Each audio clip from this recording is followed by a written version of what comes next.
翻嚟節目時間，新盤嘅樓底一向比較高，可以向高空發展啊。何文田300幾尺嘅一房就做咗2個閣樓啦，效果係點呢？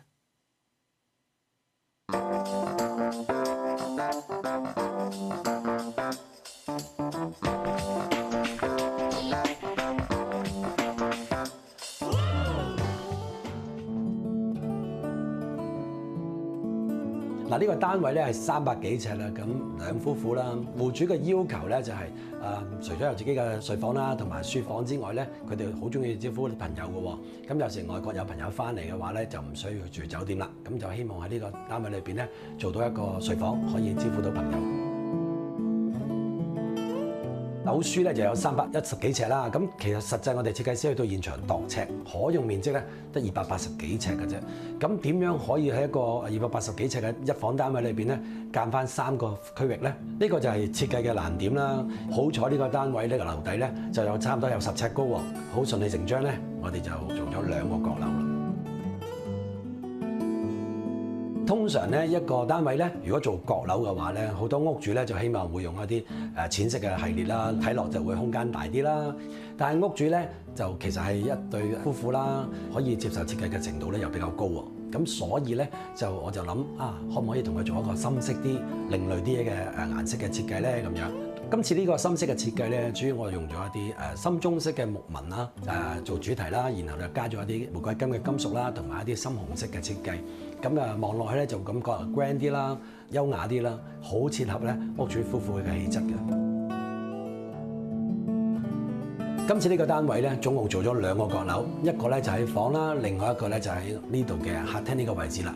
咁呢個閣樓嘅面積咧，比起一般嘅閣樓會大咗少少嘅，咁就總共有65平方尺，差唔多一個標準房間嘅尺寸嚟㗎啦。咁點解要做到咁大咧？咁其實咧，屋主咧就希望咧可以喺閣樓上面咧放到2張單人床啦。咁外國有朋友翻嚟住嘅時候咧，就可以分別有2張床用啦。咁閣樓嘅呢個安全圍欄咧，其實我哋都有設計過嘅。咁用咗一啲調脂嘅木啦，配咗一啲透光唔透明嘅木紋玻璃啦，咁樣。咁同埋咧，為咗增加私隱度咧，我哋用加咗2幅百葉簾。咁客人嚟住嘅時間就可以落咗幅百葉簾，又可以透氣，又可以有私隱咯。咁閣樓嘅下方咧，其實正正就係客廳呢個位置啦。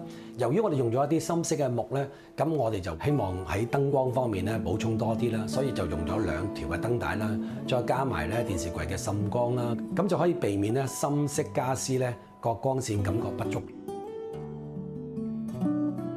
個單位嘅面積唔算大啦，但係屋主咧都好中意話唱 K 啊同埋睇戲嘅，咁所以後邊呢個電視櫃咧都度身訂做咗一啲音響器材嘅尺寸，例如咧擺放喇叭啦，我哋都有講究嘅，好似譬如一個重低音嘅 woofer 啦，咁都要預留一啲反射嘅區啦，俾一啲音響可以散到出嚟啦，咁我哋都有度尺特登係去訂做嘅。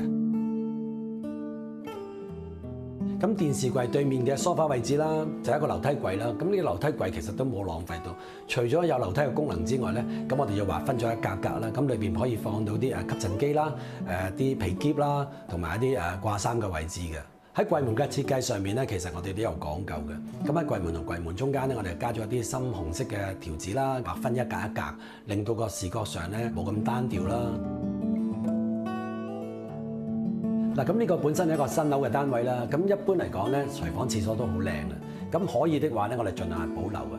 但係呢個單位咧本身有一個中島啦，就擺咗個洗衣機嘅，咁減低咗個實用量啦。咁而且呢個單位咧幾難諗啦，點樣可以擺到個鞋櫃嘅？咁所以咧，我哋就拎走咗原本呢個中島啦，將個洗衣機咧就擺咗出呢個單位嘅平台外邊嘅。咁呢個新做嘅中島櫃咧，其實係一個多功能嘅設計嚟嘅喎。咁佢除咗兼顧咗一啲5味架啦，一個凍嘅紅酒櫃啦、酒杯架啦，同埋一個酒櫃啦，咁最重要咧喺側邊呢個位置咧，我哋設計咗個拉抗式嘅鞋櫃啦。咁呢個鞋櫃咧分3層嘅，高高低低，高踭鞋又擺到啦，boot 又擺到，波鞋都冇問題。咁呢個中島嘅向住客廳嘅另外一邊方向咧，我哋都做咗一種隱藏式嘅開合餐台啦。咁佢拉大咗出嚟之後咧，都可以坐到5-6個人嘅，咁就可以滿足屋主啦，中意招呼客人嘅習慣啦。睡房都有個閣樓嘅，咁我哋而家就喺閣樓嘅下方啦。